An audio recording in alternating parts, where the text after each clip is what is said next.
Welcome back to the Power Breakfast Show. My name is Wahiga Mwaura. Now, over the last 24 hours, very eventful times on the Kenyan political scene. In fact, I dare say, in this current political dispensation, blink very quickly, and when you open your eyes, everything will have changed. That is the times that we are living in. But many thanks indeed for tuning in to Citizen TV, even as we take a look at the latest from the dailies. And of course, I'll shortly be introducing my panelists here in studio. On my immediate right, Narima Wako, Executive Director, Siasa Place. Welcome to the program. Thank you. Right next to her, Willis Misare, lawyer and political analyst. Karibu. And of course, next to him, Lawrence Mureithi, political analyst as well. Welcome to the program. Thank you. Let's quickly take a look at how the dailies have attempted to interpret the legal events since yesterday. We can start with the Daily Nation. Of course, it's all about simplifying this for those of us who did not go to law school. Let's see who did a good job here. Daily Nation, what it means is the bold headline. In a bold but legally risky gamble, NASA bets its immediate electoral future on 2013 Supreme Court judgment, which treats the withdrawal and death of a candidate as the same, both requiring a restart of the election. But election regulations and the fresh 2017 orders of the Maraga bench portend headwinds of hurricane proportions for the opposition. And of course, for stories, opinion and analysis, pages 2, 3, 4, 5, 6, 8 and 9 we'll be able to give you more information. I just want to touch on page 2. IEBC will now have the final say on the way forward. That's what the head of legal Nation Media Group, Seko Owino, has penned in this particular article. He says that NASA is relying upon a Supreme Court ruling in the presidential election petition judgment of 2013, in which the judges unanimously interpreted Section 138(8) of the Constitution to include a scenario to the effect that a presidential election should be cancelled and a new one held if a candidate or her running mate died or withdrew from the poll. That being the big issue. Of course, you can get the Daily Nation for more on that. Let's take a look at how the Standard covered it. 6 tough options after Raila pullout. The first option is the status quo remains, IEBC to continue the presidential election on October 26th with willing candidates.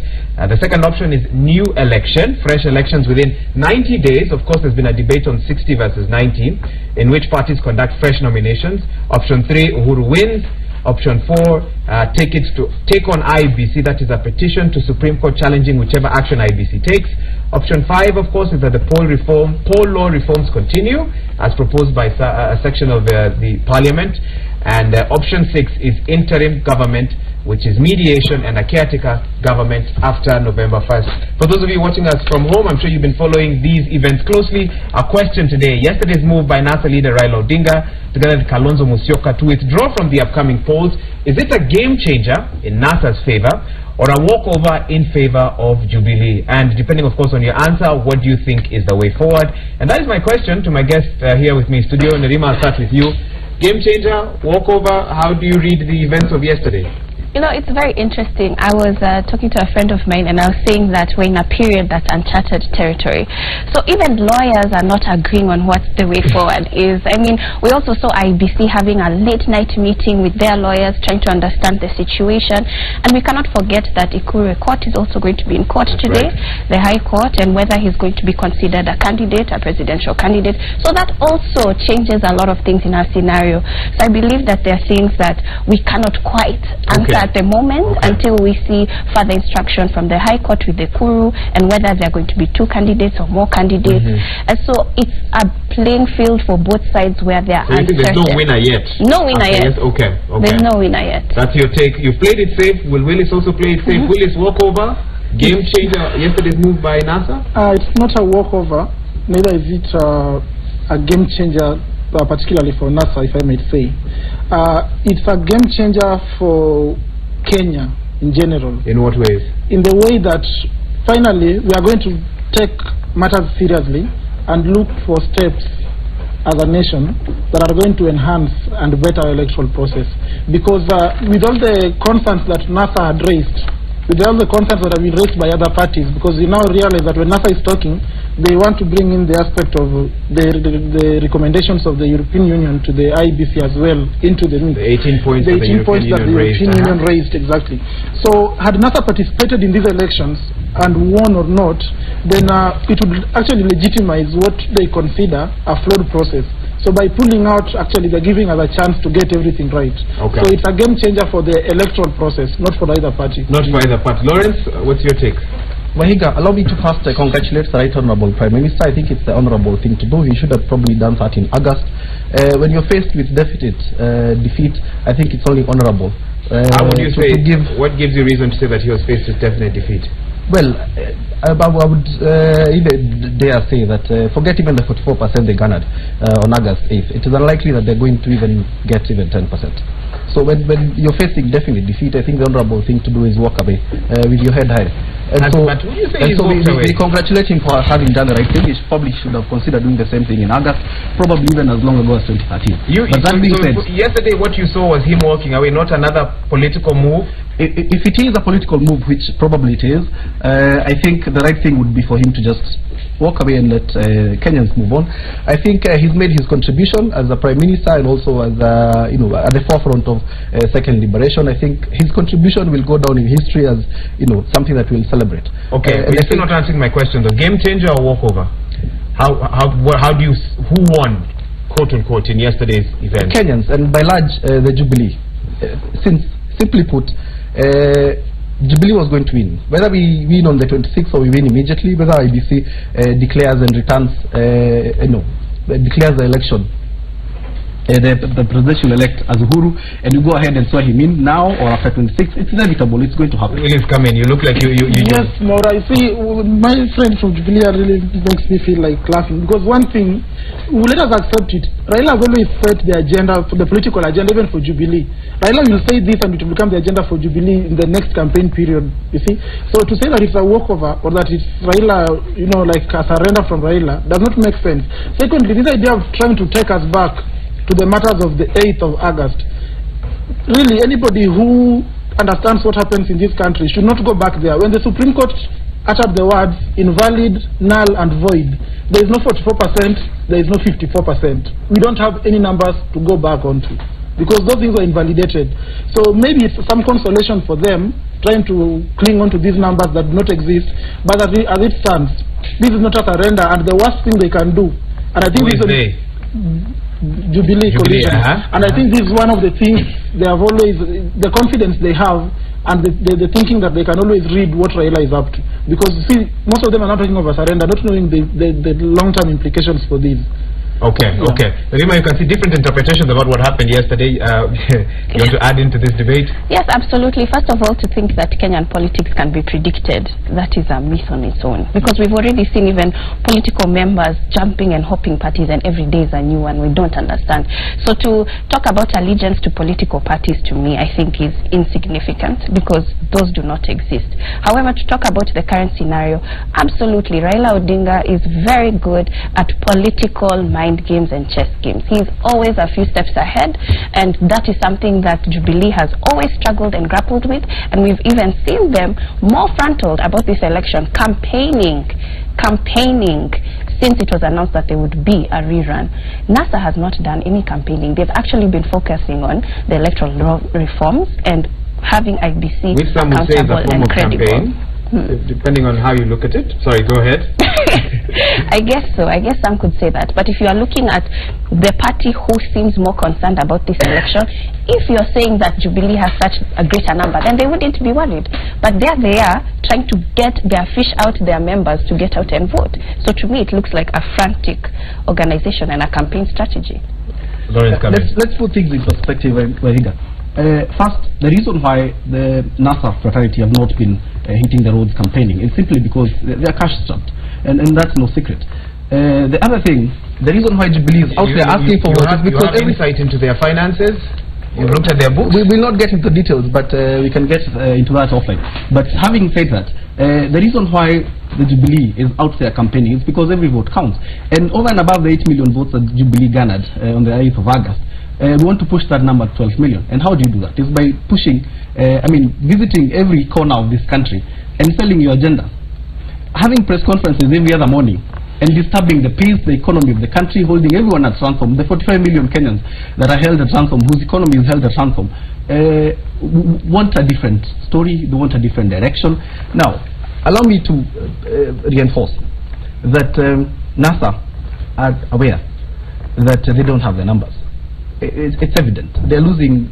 I mean, I wouldn't be surprised if one of the principals also crosses over by the end of the day today. And a lot of predictions. Go ahead. And Wahiga, this is actually the bare fact.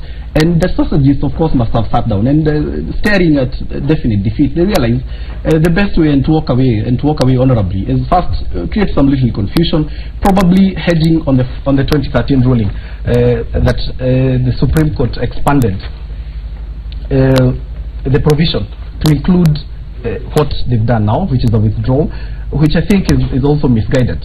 Because there have been other legislations as late as the legal notice number 72 of April 2017, which gave birth to regulations 52 and 53, which clearly stipulates how the direction, the direction the country will take. Although there's been a large discussion about which document or which clauses are more or take precedence over others, which was a big discussion last night actually on our station here. Bear in mind that interpretation by the Supreme Court in 2013 was done in the absence of this legislation. Of which legislation? Of the legal notice number 72, which gave birth to regulation 52 and 53 of the election. So but that court ruling was made in absence the ultimate document in this country? Isn't the Constitution the ultimate document in this country? And that 2013 Supreme Court judgment was an interpretation of the same Constitution? Let's make it clear, Wahiga, that the Supreme Court and none of the judges actually have the mandate to make laws. And the only body constitutionally mandated to make laws is the legislature. Willie? One, we are kind of mixing issues here. So I don't know that to stick to the legal bit is raised last or to start from where I started with the... You pick. Okay, one, Jubilee is in panic mode. What we are seeing are certain leaders, mostly people who lost, with the exemption of the governor for Mr. Samboja, who decamped yesterday. Most of the leaders going to Jubilee are people who lost in the elections. There is no guarantee that they are moving with anyone to Jubilee. These are people who, it has been said, and let us put this also into perspective. Anytime Raila has made an allegation, anytime Raila has made an allegation, yes, concerning an event in this country, from the time of the Atur Margarians, it has always come to pass. So when Raila told us that there is a defectors fund, so that you defect from NASA, you go to Jubilee, you get paid something. I want to believe that is the case. And that's why everyone is trooping there. They used money to campaign, they lost, they're not likely to earn any salaries here. So if you have a chance of filling your stomach on the other side, then you move, right? Which is not... So that's what you see prompted all these people to be moving. Because you look at some of them, people who gave us an impression that they stood for something at some point, people who are very tough critics on Jubilee, they have not told us what changed, but they're now moving to Jubilee. What else is not for their stomachs? On the legal issue he raised, I'm of the opinion that legal notice 72 that brought about the regulations 52 and 53 is talking about are very distinct from the opinion that was raised in 2013. And one argument that most people are trying to put on is there's a judgment post 2013. Just to clarify a bit, in 2013, as the case was going on, we had a legal opinion, or rather an advisory opinion rendered within that judgment. So like we saw here yesterday, the pro-Jubilee guys on yesterday, they're really trying to make it look like an obiter dicta, because when you have a judgment, you have two parts to it. And that is one word that court Kenyans also had. So there's obiter dicta and there's the ratio of the case. The ratio is what makes the court to arrive at the decision it arrives at. That is what is usually binding even on the lower courts. Then an obiter dicta is by the way, an explanation that the court makes. Now the paragraph 290 that has been, everyone is now mentioning paragraph 290, was not an obiter dicta. We remember that by the way. It was not by the way. Because one, the Attorney General asked for the opinion of the court on that. And I was having this discussion with the classmates yesterday. One, Linus Mwangi and Enoch Wabwoba, Jack John Owino, if I may mention just the three of them. They mentioned, and we agreed on this, that what the court lacked in giving that opinion was the input of all the parties to the case. Because it was something that the Attorney General raised and the other parties did not give any input to it. But the court gave its opinion. Now, we might not agree with it. We might see that the court might have expanded the application of the Constitution to that, with that regard. But as it stands, it is the law. Because nobody has moved and asked the court to change that. And the decision in 2017 did not touch on that aspect. Lawrence, you have to hold on, everyone needs to come in now. Finish, it did not touch on that aspect of the law. So as it stands, the withdrawal of Raila Odinga means that we have to go back to the nomination process. If I might just give my thoughts on how long it might take. One thought, not I'm of the idea that it will be a 60-day period and not the 90-day period. Okay. And I'll come back to you to see what the law says about that. Narima coming, but I also want us to talk about another player that we are forgetting in this particular discussion. We've quickly gone into Jubilee NASA. Where is IBC in all this? I know. IBC, they're going to have to make a statement, and a clarified one, because again, like I said yesterday when they were in their 1.5-hour meeting, this is something that they had to discuss with their lawyers as well to understand the constitution.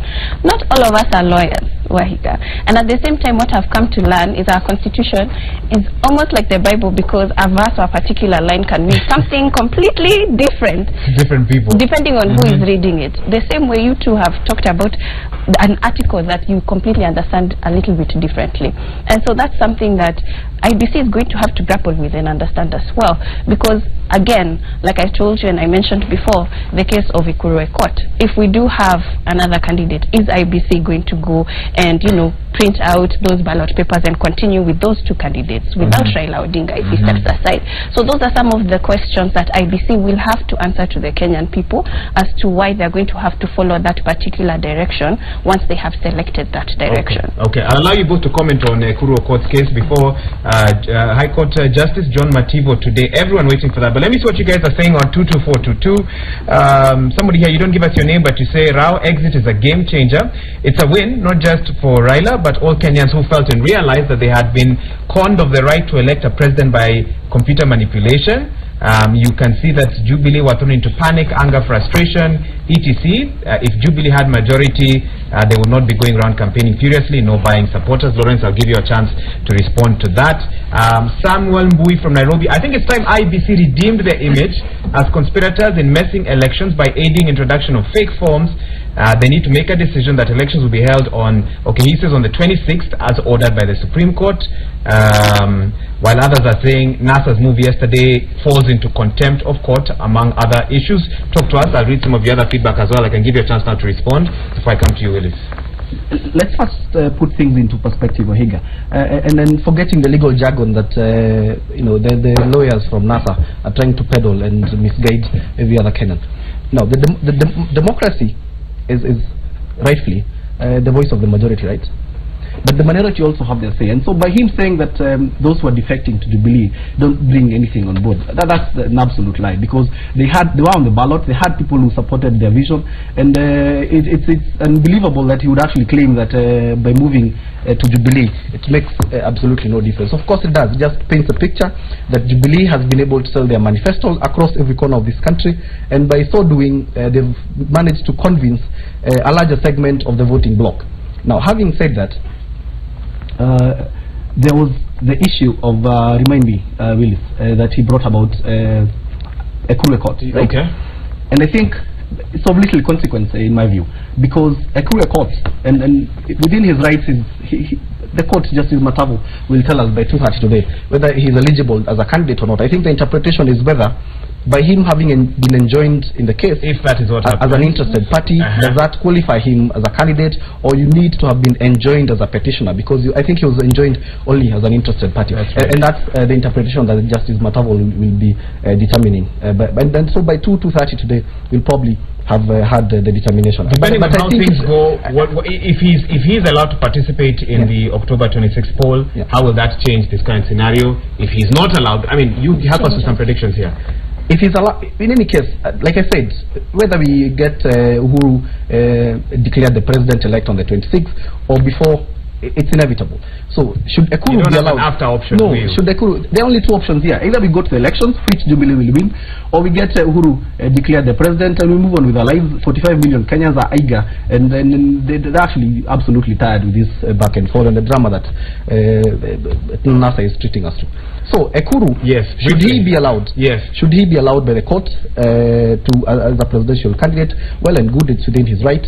He'll go around the country if he has time to do that and try and convince as many people to vote for him. I don't think he'll gain any traction, and so yes. Either we don't see so little much. Much impact. If I might start from where it started, the issue of the defectors. One, I'm of the opinion, a very strong opinion at it. Jubilee is creating a perception and politics there's a lot to do with perception in politics. We are having these leaders moving, so that when you go for another election, and that's why I was saying that Raila has done the right thing by not legitimizing an already rigged process, they will still vote again, then claim that leaders are defecting. So they're creating a perception so that when they rig again... Although the Supreme Court did not say that anyone stole votes. I could answer that also. The Supreme Court was sitting as an election court, not a criminal court for assigning culpability on individuals. Okay. That is why we are having this... When you say they will still vote, who are you referring to? Let us face it this. You see, when the court says that... You still haven't answered my question. Carry on. I'm going to answer it if you give me time. Okay. So that I've answered the first aspect of these contentions. You believe creating a perception so that when the elections are messed again in their favor, they will have something to say, but we had people defecting. That so it shows that they had numerical advantage. Yes. Okay. The second issue is the issue of Ekuru Aukot. While not... I cannot say this with a lot of certainty, but you look into one of the decisions that the Supreme Court made earlier on in the year 2011, and I think it was petition 2 of 2011, that an advisory opinion is binding. Yeah? And the advisory opinion you referred to earlier on was in paragraph 290 of the 2013 decision. Yes. So if that is binding, then we expect the High Court to take the same position that the Supreme Court took by virtue of the fact that it should be binding upon the High Court, which is a lower court.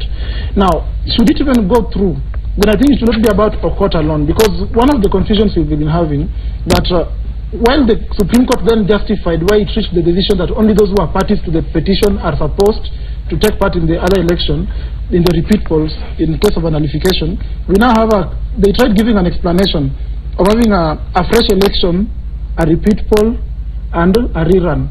What we are having is more of a rerun. A fresh election, as described in the Constitution, would mean that anybody who ran, or even someone who did not run in the last election, would come and be eligible to meet the nomination requirements and run for the presidency.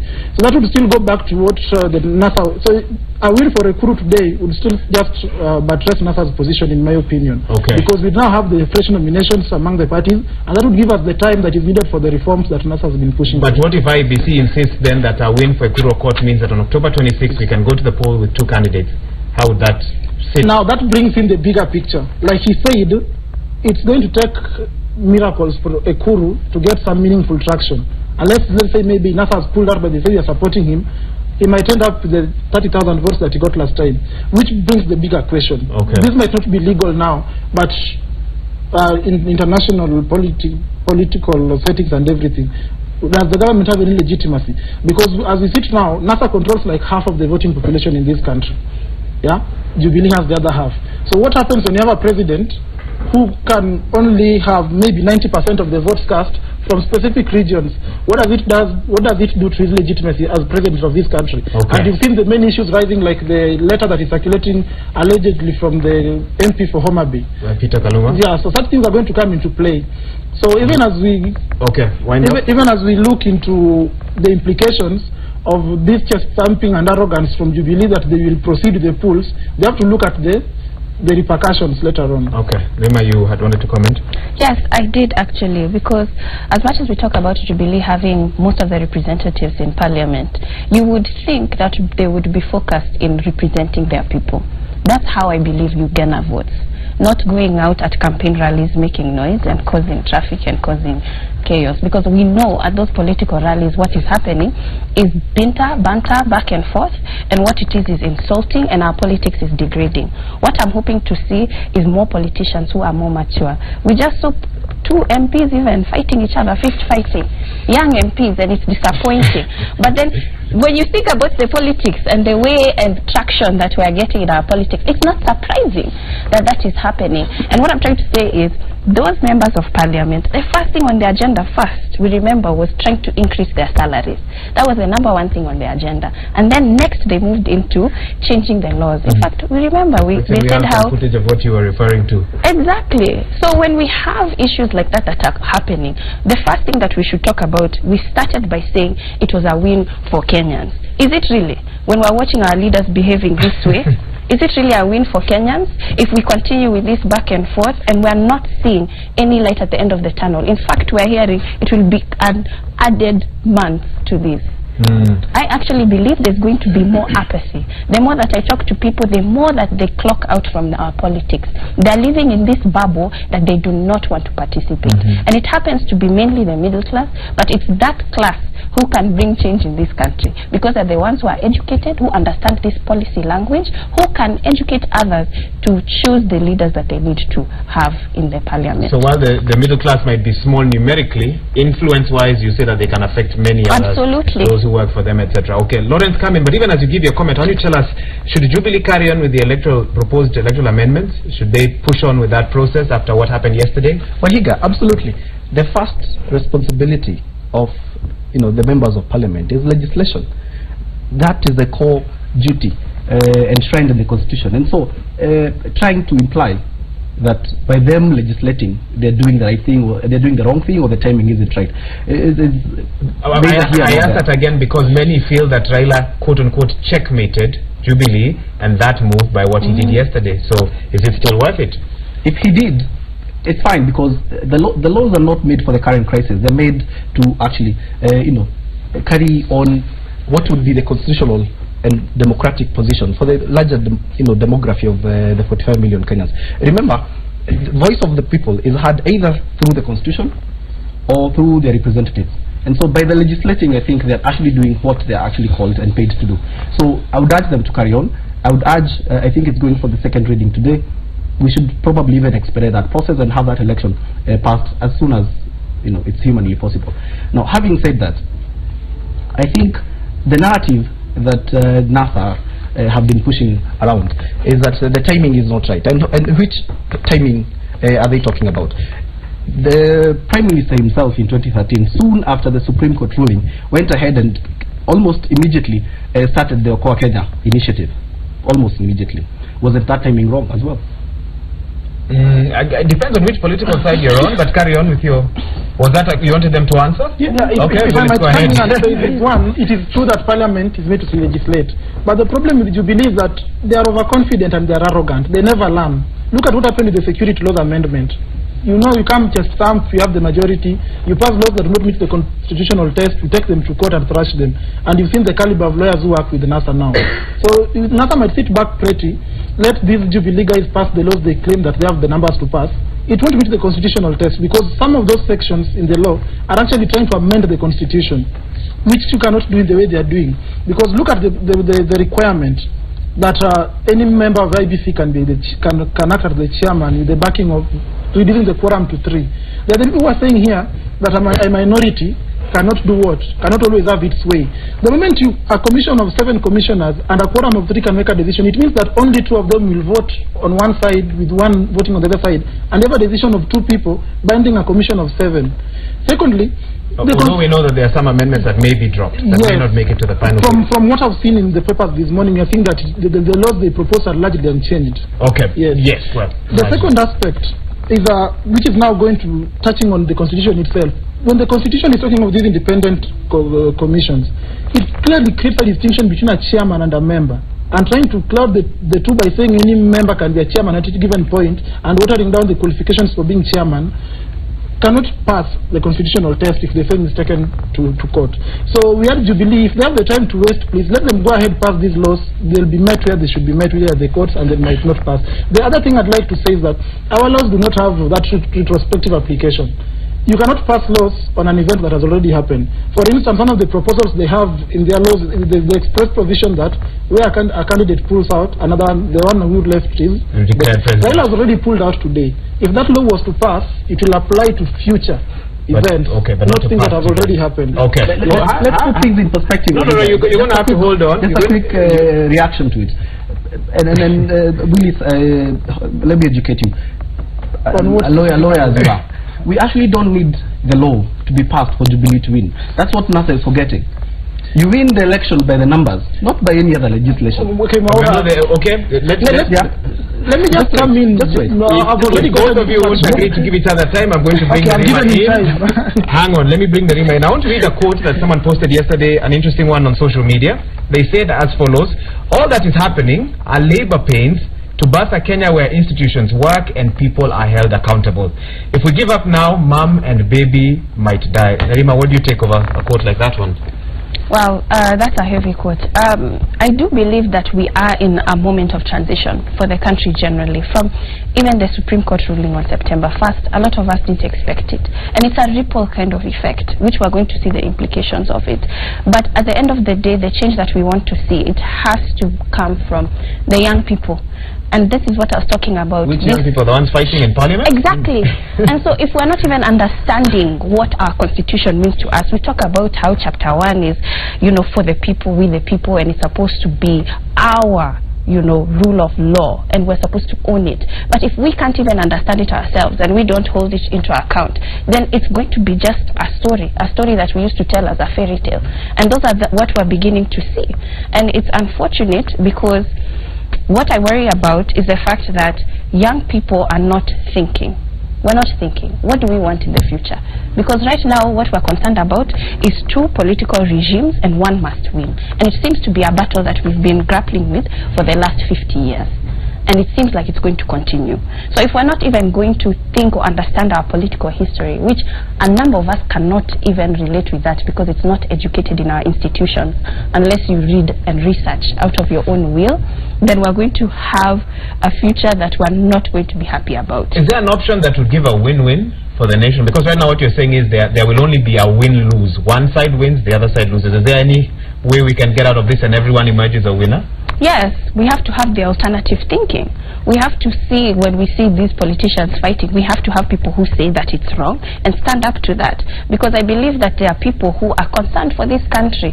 It's not about Jubilee or NASA, it's about the Kenyan people. People voted on who they feel represented them best. There are very few people who did that, but there are people who did that. But if we continue to educate young people to select their leaders in that aspect, not necessarily allegiance to tribe, ethnicity and region, then we can start talking about change. Okay. But as long as our discussions remain as ethnic and tribal driven, we cannot talk about changing this country. Very heavy silence on that corner. Lawrence, you can come in now. Without having to belabor what happened in Parliament yesterday, and embarrassing as it is, I think the 2 members of Parliament probably need to... Representing Nairobi? Yeah, probably need to have a sitting over coffee and agree on the kind of image they want to be selling to the young people. She's brought in a very good point about the young people, and unfortunately, history is very clear that the young people of this country have only been used, you know, as pawns and stooges in a larger game by, of course, the political elite. And I wish that same narrative could be taken even to the streets, where you're seeing, you know, people, you know, vandalizing, you know, terrorizing Kenyans, some actually even getting killed, you know, as forces meet on the streets in the apparent struggle for, you know, democracy. And misguided as it is, because clearly these young people are, you know, just pawns in a larger scheme. I wish that same narrative could be pushed to include a conversation when the young people, which forms the large segment of the population, I think it's slightly under 40% is the youthful segment between 18 and 35. We need to take the conversation and move it forward, you know, with regards to our participation and contribution towards governance, towards democracy. But is the right thing being on the streets, vandalizing and terrorizing other Kenyans, and, you know, holding the whole economy of 45 million? Are you referring to the demos? Absolutely. Some of which have been fought for today? I want to pick up on something you've said. So how do young people, you know, take this conversation forward? How do they move to the next level? You've used broad terms. Can you specify, give us one example maybe? No, our contribution, well, and rightfully so, even our representation needs to carry the message across. And you know, exchanging blows in parliament buildings really is not the image you want to be selling and the narrative you want to be selling to the young people. Because our contribution must be intentional, our contribution must be well thought through, and must be well considered.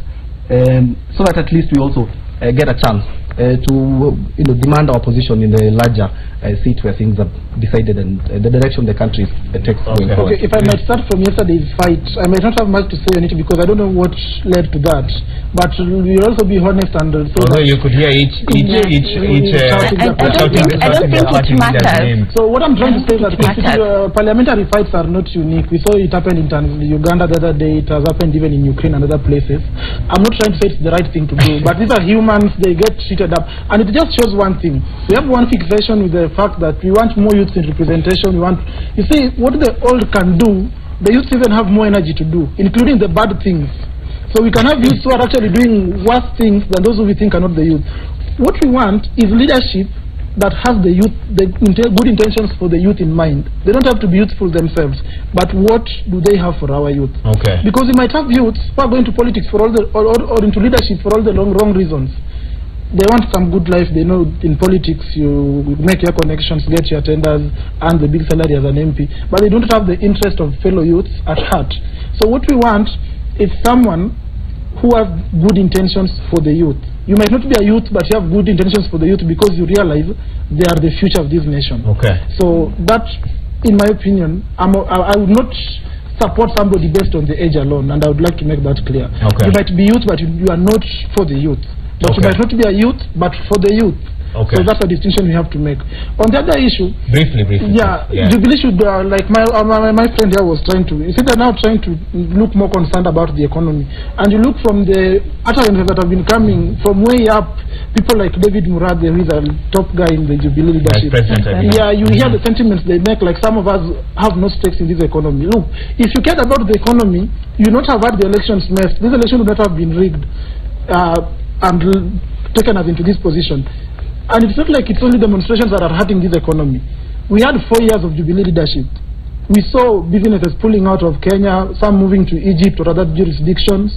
We saw on the flip side, others would say new businesses were coming, but what was the impact? Because you look at, generally we have been having an economic slowdown.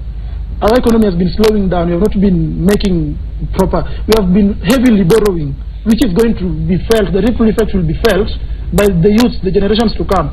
I was seeing something, some mathematics that I didn't get the source clearly, but they're claiming like each Kenyan currently owes whoever lends money to us close to 72,000 shillings each for each of the 45 million, including some who are being born. So your point what I'm trying to say is should not blame NASA they should not try to make it look like it's these demonstrations that are affecting our economy. If they cared about this economy, they would have allowed us to have a free, fair, transparent, verifiable elections on the 8th, and our economy would be moving on now. I have to cut you off, and Rima Kamindi, you wanted to interject? Yes, I did. And one of the issues also you had asked about how can we bring it down to the young people is the fact that young people do not relate politics with their everyday issues, their day-to-day issues, and that's the problem.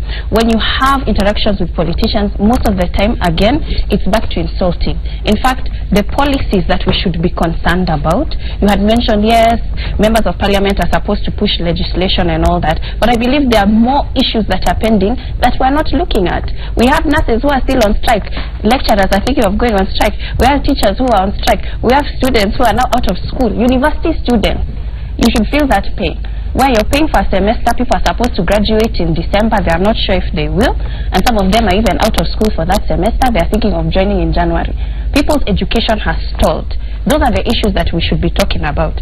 But if young people cannot understand that that political representation in parliament is the one who's supposed to solve those issues or come up with solutions, then they are always going to be outside that bubble in terms of negotiation and participation and decision making, because they cannot relate.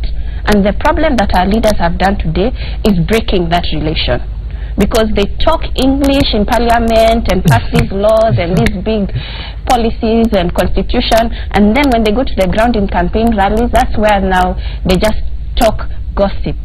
And that's all that is spread, and that is what young people now thrive on. In a sense, we have created that. Our leaders have created that. And for you to even talk about, yes, those were youth representatives who were, you know, battling or fighting each other in court. In parliament, what led to that? It shouldn't matter. It does not matter. You should be civilized enough to engage in a civil manner. We are past that. You know how to speak to one another and learn how to speak. And that's how we should be educating our youth. It's not about what did he say, and then let's figure out whether we should be... If what he said was wrong, no. Justify the fist fight. No. You don't see that. I do not. And I believe on this theory that we're constantly talking how we want a better Kenya, and we can clearly see that the direction it's taking, we don't want to continue in this direction. We, the youth, are going to have to be the change that we want to see. Okay. So we're going to have to put a lot more pressure on ourselves and create a standard for ourselves, because the ones that we're following have not been working for us. Okay. I'll give each of you a minute each to make parting comments, even as we get a bit closer to when we'll have to wind up. Let me read a few SMSs here, if I can pick some here. You don't give us your name, but you say, it is so sad to see Kenyans have forgotten that there is God. Instead of us saying may his will be done, majority have turned to worship their preferred candidates, and ethnicity has overshadowed our learned friends who we call leaders. Another one says, good morning, why don't we save all these billions being spent on a rerun and just recount the original cast votes? Okay, taking us back. And a third one here, G. Sitati Chiloba, and these reforms are the reason why President Uhuru Kenyatta was not declared president. Why are they still against anti-IBC who want reforms? Now you go into the argument that it seems IBC in the government is one. Raila is not a walkover. He just wants Kenya to have democracy, even if it means he withdraws. Lawrence, I can give you a chance to comment some of those SMSs. First, let me react to some misrepresentation that's been going around. That the numbers that we saw on August, 8th of August, against which the elections was nullified, were adopted. The numbers, the only illegalities and irregularities that the Supreme Court raised were issues of transmission. And so, rightfully so, there's a gentleman there who said, you know, why don't you just open up the boxes that the votes are somewhere, we open them up and we count them. I think that's something we should do, even past the 26th of this month. Even if we do have another run at it, I think it's important for Kenyans to be able to move on. Let's get those ballots opened up and we do a recount, just for the sake of clarity, so that everyone understands exactly. So you feel that that is still a valid option? Absolutely. Despite the fact that we might not be sure where 2 months later those ballot boxes have been. No. They have been. There's a lot happening at IBC. They've been kept safe. Trust me. And then the voice of the people, which unfortunately, judicial coup only postponed the outcome, will ultimately be put on record, and rightfully so. An interesting question has come in that I'll post to you. You answer it briefly because I need to ask both of them also the same question. Someone is asking, my question is, who is fighting for the well-being of Kenya between the two sides? And that's actually a very good point, because a thought just came to mind. She mentioned the nurses, which I don't want to delve into because that's a devolved function. The governments that are being led by NASA, I mean, county governments that are being led by NASA, they haven't provided a solution yet. So that's a devolved function.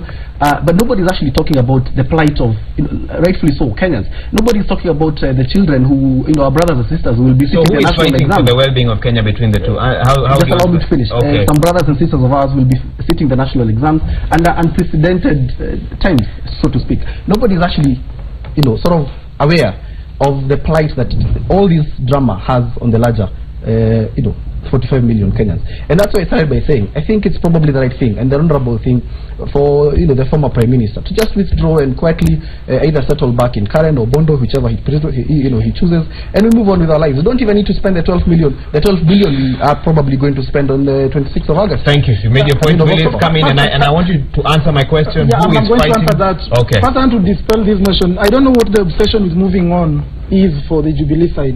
We want to move on as a country that is built on good foundations. We cannot have a future built on the foundations that we have had for the last 50 years and the confusion that we continue to have. So for us to move on, we have to disturb a few instances and ensure that we are moving on the right path. So we urge them to be patient. We will move on when conditions are right for us to move on. As to who has the benefit of the interest of Kenyans at heart, I would start by mentioning what the former president of Ghana said. I think it was John Rahama. He said, if you think that if you're going to vote for a government, or if you think a government is good because it's building roads and hospitals and schools, then you have a weak mind. Because anybody who collects our taxes, should do these things. It's not the favors they're giving us. So the only thing that Jubilee has been mentioning, if you're keen, is the infrastructure developments, which blueprints were part of the Vision 2030, that they can say that they're delivering them, and we can give credit to that. But that's the reason why we want a government. We want a government that inculcates and develops the values that you have in the Constitution. And for anybody with eyes seeing what's going on in this country currently, I would confidently say that it is NASA that has the interests of Kenyans at heart. We want a just society. We want a society that is equitable, where everybody can thrive. You don't have to know somebody to thrive. You don't have to be connected to some politicians. You don't have to be an entrepreneur to survive in this country. So what I'm saying, and I can say it confidently, is that looking at the two sides, the development of infrastructure side, because anybody who collects our taxes is not doing us a favor, but is actually doing what is meant to be done with our money.